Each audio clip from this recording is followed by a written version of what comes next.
Thank you very much for coming. It's really good to see all of you, and it's so nice to be in this great space. If you don't know me, I'm Nick Jacobson. I'm running for state representative in the 85th House District.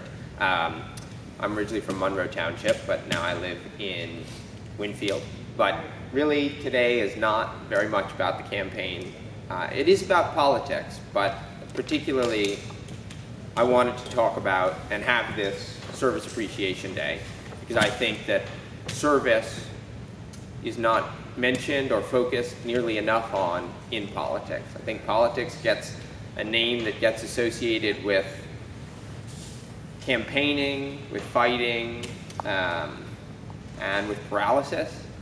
And I think service and restoring a sense of service in politics, regardless of what you believe or how you think about things, would do us a lot of good as a country and as a group here today. And so I wanted to take the day to appreciate the people who are doing the hard work that keeps our communities going. And I think, you folks at the Beavertown Fire Company are, just from the first moment I met you at line dancing, just been very, very deeply impressed by your character and integrity and your commitment to the community and the amount of work that you put into it. So I hope we'll make you some good money today, and I highly encourage everybody to eat some hot dogs and some cookies and brownies, homemade, in support of the fire company. And all the proceeds today go to the Beavertown Fire Company. And so, yeah, I want to thank you guys. I think, as I've been thinking about the events of the past few weeks, which has been, I think, a kind of a hard time for the country, would be an understatement. And there's one kind of particular, I think, modern evil that I wanted to talk about very briefly before I introduce Jimmy. And that is, I think, the rise of a kind of hollowness in politics. And what I mean by hollowness is a sense that political rhetoric, when you listen to politicians, that what they tell you isn't exactly what they mean. That when you hear calls for things like peace or unanimity or compromise, that those calls are just themselves tools of political rhetoric, trying to position certain people as good, as certain people as bad. And I think that's a real danger to the politics of the country and our ability to move things forward as a country. And I think, so I worked for 6 weeks in Washington, D.C., and I remember vividly just seeing two senators in the middle of a committee hearing just screaming at each other for what I couldn't figure out what the reason was.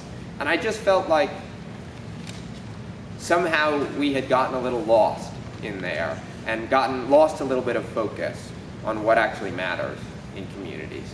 And that's why I started saying that I think service is actually a real remedy for that problem that we've got as a country. I think returning focus to the concrete work that happens in our communities and the concrete problems that we face as an area and as a district would get us a lot further.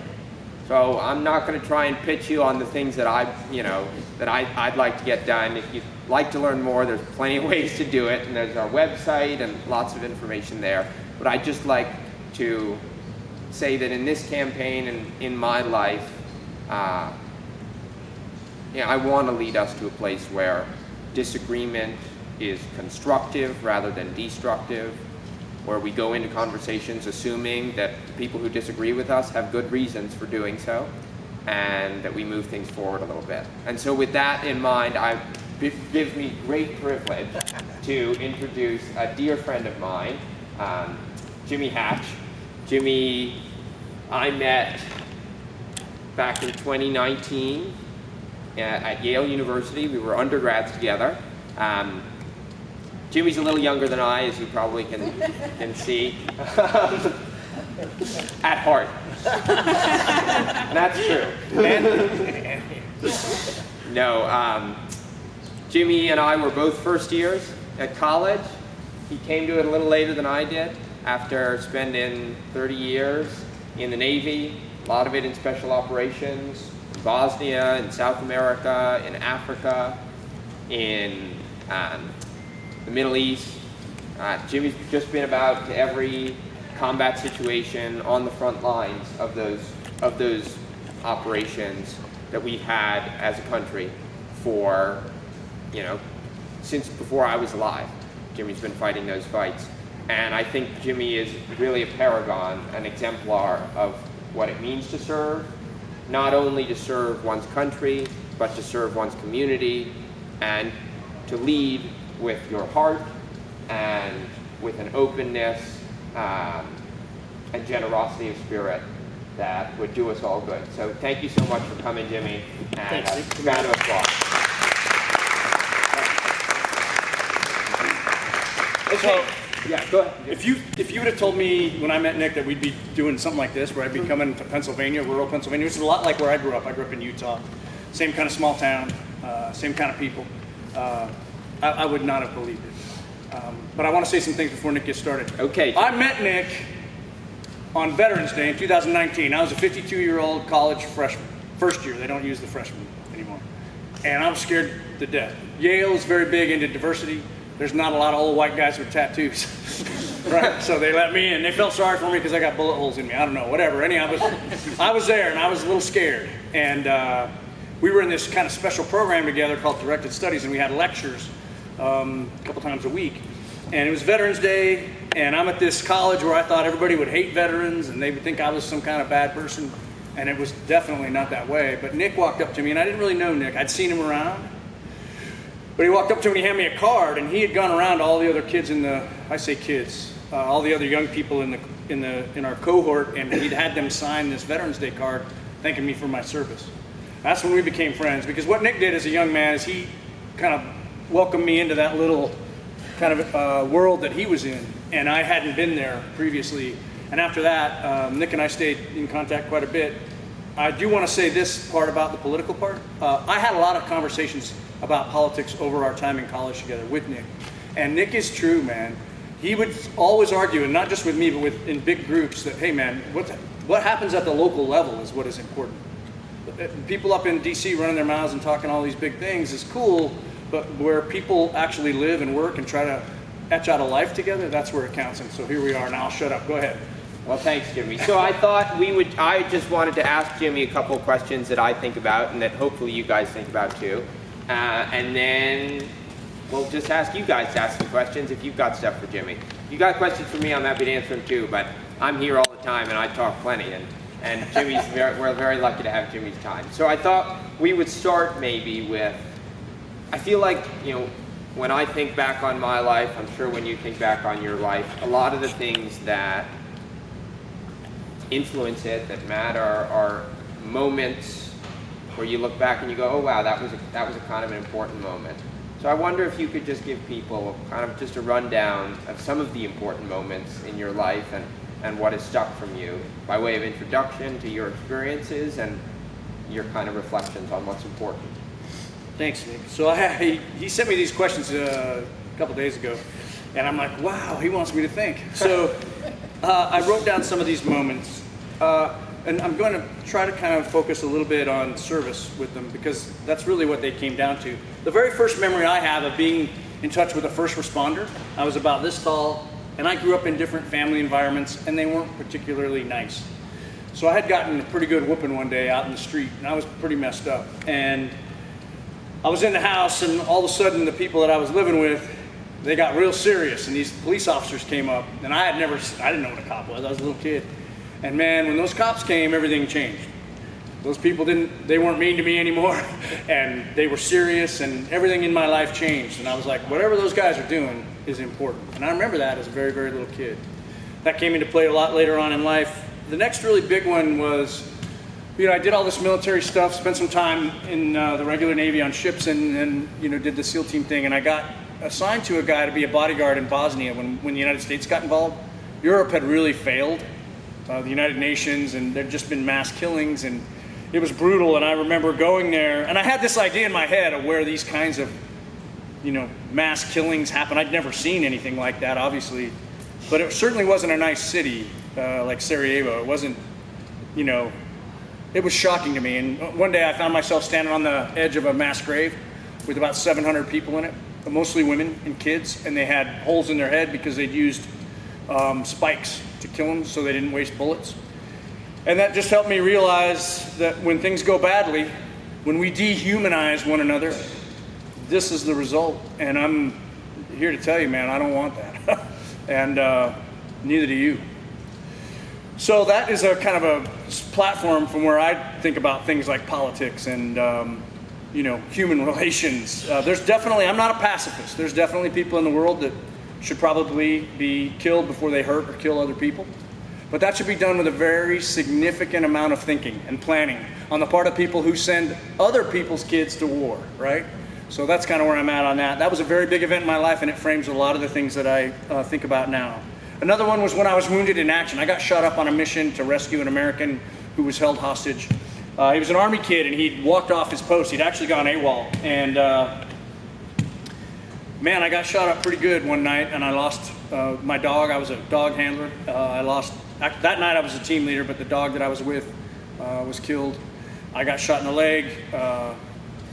We didn't rescue the kid, but man, my journey from where that bullet went through my leg and blew my femur out the back, at that point I became a witness to the American spirit, man. People I didn't even know took care of me. Guys covered open ground in a gunfight to stop me from bleeding to death. The helicopters that dropped us off in a bad gunfight, those dudes came back. Those are Americans. You know, when I was laying there bleeding to death, really, I got very close to dying. And I remember thinking, man, those guys are going to come. They'll come back and get me because they're Americans. And they damn sure did. From there, I went to hospital after hospital after hospital, and these are strangers. And in Germany, this nurse walked in one day, and she had a quilt, which I didn't bring with me, and I'm sorry. It's a great prop. I call it my whoopee. And I said, what's this? And she said, well, it's a quilt. And I'm like, yeah, I can see that, but why am I getting a quilt? She said, there are people in the United States who make these quilts, and they send them so that every service person that gets hurt gets one because they care about you. And I wept, man. I sat there in my little hospital bed and cried. I didn't know these people. It was a group of women from a place called Sheridan, Montana. I've never been there. But I still have that quilt, and I still have the placard that's our country, man. We're a quilt. That's us. I really think of us that way. And maybe that sounds a little bit like a platitude, but it isn't. We're a quilt. Again, the law enforcement folks got involved. I came home and I was this tough guy, Navy SEAL. I didn't realize that was my identity. That's who I thought I was as a human. And when I could no longer do that, man, I just didn't want to be around anymore. And I was suicidal. And so my wife took the gun away from me, called the police. First she called my unit, and they said, you need to call police, and you need to tell them what your husband did because they need to know before they get there. Meaning that I was a Navy SEAL and had been in combat. So I remember her on the 911 call. I remember listening to her, and I'm like, all right, well, I know what to do. I went out and sat on my front stoop because I knew I was drunk and I had been taking my meds, the opioids. I was really messed up, but I knew when those guys showed up, the cops, that I could fight them, go for one of their guns, and they'd shoot me, right? Death by cop. It's a very common thing, sadly, among veterans. And that was my plan, man. I'm sitting there on my stoop. I see the car roll up. I'm acting all calm. I've done this a couple times. I like violence. And those guys got out, and when they did, one of them looked at me, and one of them looked at the perimeter. They were pros. They were pros. And from the time it took them to walk from the car to my stoop, they used what the police called verbal jujitsu. Next thing I know, we're talking about baseball. And they made me feel like, you know, I had something worthwhile. So I think it's Toni Morrison said, people won't remember what you do for them, but they'll remember how you made them feel. And those guys made me feel less than hopeless. Again, first responders, people from the community who stepped up, and here I am. I'm a product of that. They set the trajectory for the rest of my life. Never underestimate your ability to affect the trajectory of another human life, especially at their worst moment. Especially then. And then my last cool big thing was when I graduated from Yale. I didn't graduate from high school. And man, I was standing up there with my little hat on with all these smart kids. Like, everybody loved me, man. It was amazing. This is a great country. A guy like me who never met his parents, lived in different crazy situations, get to join the military, be in a very elite unit, then go to a very great school that's considered elite with a bunch of really good kids. And now I get to stand here and run my mouth, and I'm going to learn how to play cornhole. I'm going to beat some of you guys. I see, I've been watching you. This is great, man. I'm glad to be here. Thank you. Thank you, Jim.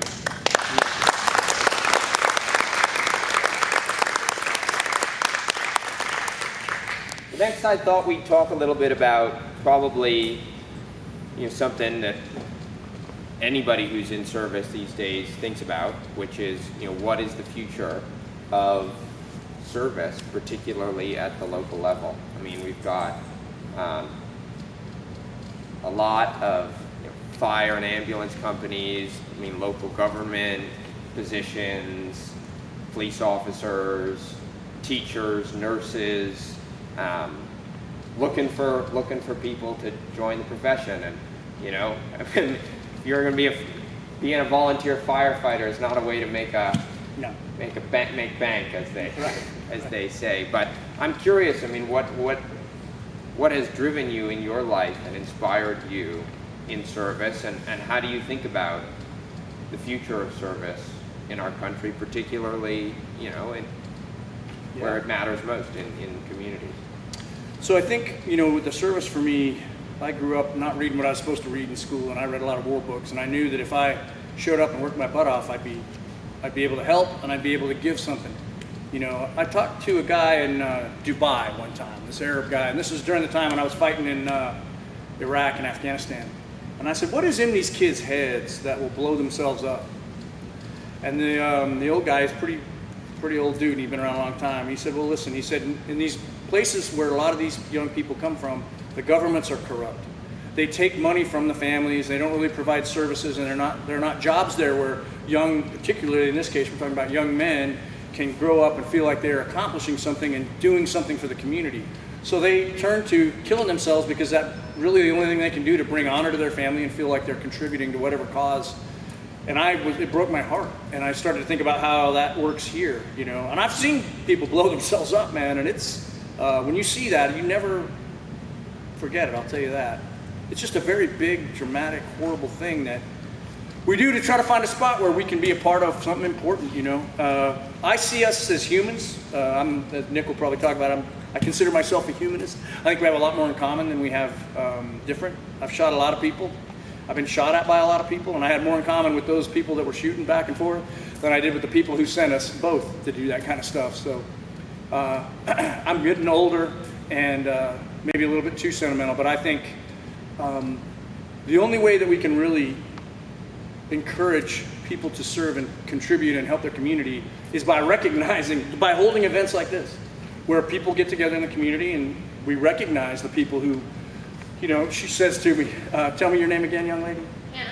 Anna says to me, I'm just an ambulance driver. Well, when you're laying there bleeding to death, an ambulance driver is a pretty damn important thing. So you're just a pretty damn important thing, given the right set of circumstances. And I'm grateful for people like you. That's what we need to do.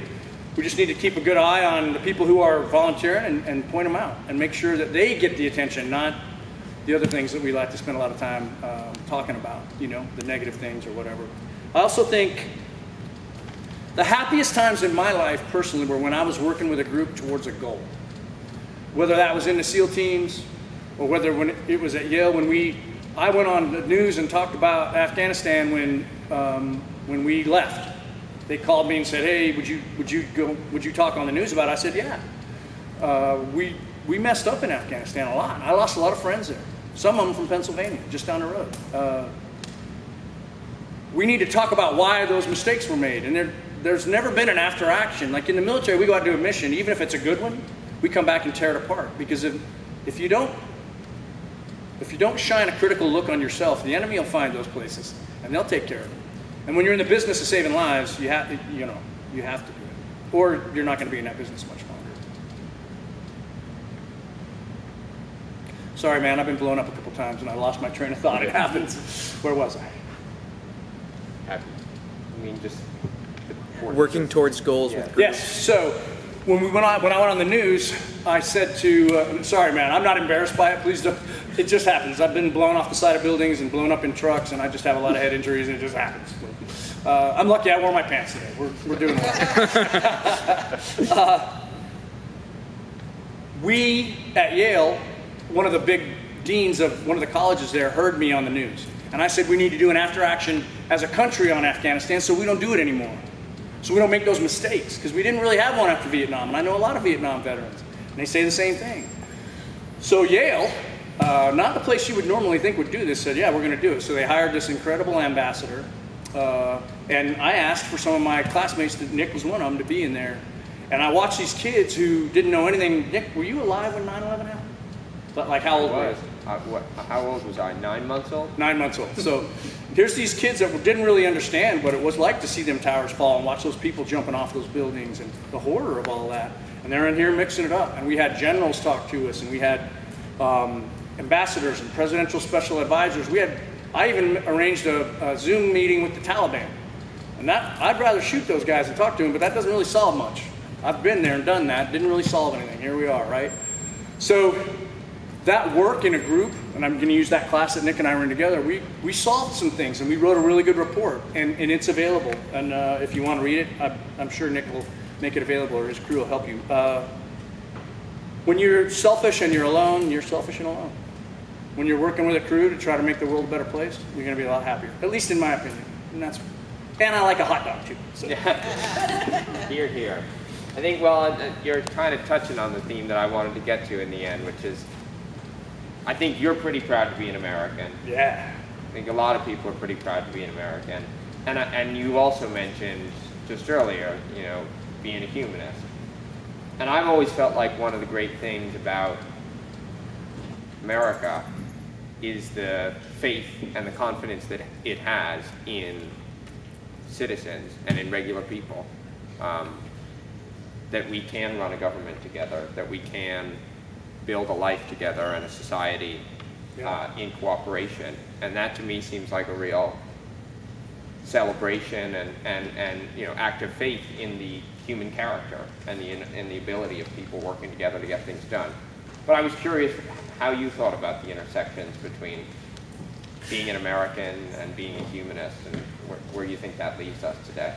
So I bounce around with thinking about our country from an outsider's perspective, and then my own, which is fairly limited. And I think about all those people that are leaving countries all over the world and coming here, and they're walking through jungles for days and weeks. There's just nowhere other country in the world where people are doing that kind of thing, trying to get in. And that says something, because those people have never been here. But the idea of America is a big deal. And the fact that I'll go back to it, the fact that a guy like me, who can come up in rough circumstances, can end up going to one of the best universities in the world and stand in front of a group of people with an extremely talented young man, who I believe in. There's not many countries in the world where you can do that. I remember once I was in Israel working with their troops, and I said, "Man, you guys always whip them." And I said, "Why?" And they said, "Well, in their culture, they put people in charge whose fathers are famous or whose fathers are successful business people, not talented people. In the United States, it's different. And in Israel, it's different. We push people and see who's strong and who's a good leader, and that's how it works. And that's how we do things in the United States." And as a humanist, man, I've been in all kinds of churches, and I believe that's a great strength of the United States, that you can be here. Nick's family, Jewish people, came from Eastern Europe. Yeah. Because they weren't welcome there. And here they are, and they're a great family. Mom's professor, yeah. Dad's isn't he the backgammon chat? There he is. That's kind of a inside joke. He's a successful businessman. But the backgammon's really important. It's too bad he's not a cornhole pro, but anyway. You don't know that. That's true, I don't. Anyway, I think there's a place here for everybody who wants to work and contribute and make this country amazing. And I believe that in my heart. And I think that's the American idea. There's a lot of negative things about the United States we can definitely improve. And we should be critical, and we should work hard, but we should also take a moment and think about how amazingly lucky we all are to be born here, or even if you weren't born here, to be here now. Great. Well, thank you, Jimmy. Yep. Okay.